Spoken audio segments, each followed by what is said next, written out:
Duda ang mga negosyante dito sa Pilipinas na itutuloy ng North Korea ang bantang gyera sa South Korea. Ganun pa man, nakaalerto na rin sila sa mga maaaring mangyari sa Korean Peninsula. Para sa detalye, balitaan mo kami, George Bandola. Babagal ang mga negosyo at interes ng South Korea sa bansa sakaling pumutok nga ang bantang gyera ng North Korea sa Korean Peninsula. Maging ang mga overseas Filipino workers ay siguradong maapektuhan din sa hidwaan.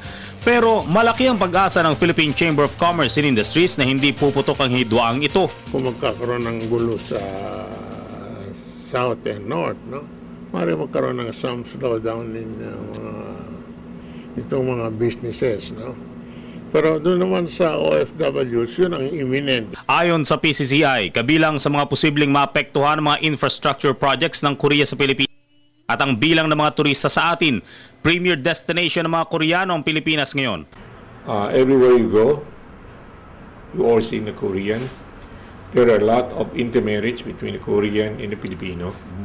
So that growing interest means greater tie between Korean and Filipino, not only in business, but culture, and a lot of other things.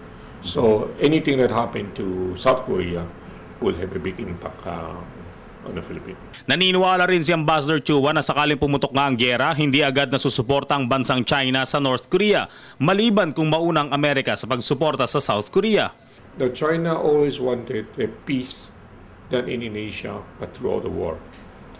And Korea, by launching their satellite, which effectively could carry a warhead, goes in contradiction to that very principle.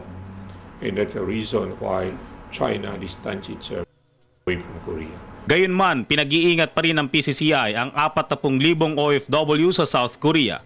Para sa Telebisyon ng Bayan, George Bandola.